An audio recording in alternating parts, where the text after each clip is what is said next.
আসসালামু আলাইকুম। আপনারা ফেসবুকে বিজনেস করবেন এটা ভাবছেন, কিন্তু কিভাবে শুরু করবেন এই প্ল্যানটা আপনি শুরু করতে পারতেছেন না। আপনাদের একটা তিনটা সহজ সলিউশন আমি বলে দিব যে আপনি কিভাবে সহজেই একটা ফেসবুকের মাধ্যম দিয়ে আপনি একটা বিজনেস দাঁড় করতে পারেন। প্রথমত, এক নাম্বার খুবই ইম্পর্টেন্ট একটা জিনিস, যেটা হলো আপনার প্রোডাক্টের সিলেক্ট করতে হবে। আপনি কোন প্রোডাক্ট নিয়ে বিজনেস করতে চান সেই প্রোডাক্টটাকে ফাইন্ড আউট করতে হবে। এই প্রোডাক্টটা ফাইন্ড আউট করার অনেক ওয়ে আছে। আপনি চাইলে প্রথমত আপনি ফেসবুকে দেখতে পারেন কারা কি প্রোডাক্ট সেল করতেছে, কোন প্রোডাক্টটা নিয়ে আপনি বিজনেস করবেন, সেখান থেকে একটা প্রোডাক্ট আপনি সিলেক্ট করবেন। দেন দুই নাম্বার, সেই প্রোডাক্টটার সোর্স কোথায়, কোথা থেকে আপনি পারচেস করে সেল করবেন।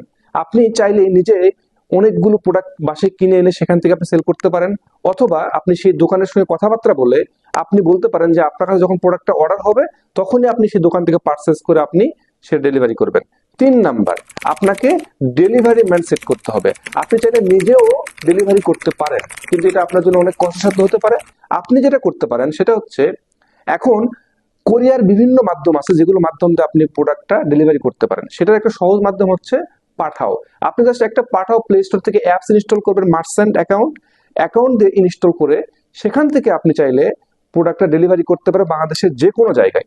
শুধু তার একটা অ্যাকাউন্ট করতে হবে, প্রোডাক্টটা লিস্ট ডাউন করতে হবে, আপনার বাসা থেকে ডেলিভারি ম্যান সেই প্রোডাক্টটা নিয়ে ঢাকার সহ বাংলাদেশের বিভিন্ন প্রান্তে আপনার ডেলিভারি প্রোডাক্টটা পৌঁছায় দিবে।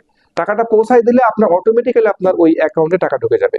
তো এইভাবে আপনি তিনটা স্টেপের মাধ্যমে শুরু করতে পারবেন এই ফেসবুক বিজনেস। আশা করি আপনারা বুঝতে পারছেন। Thank you.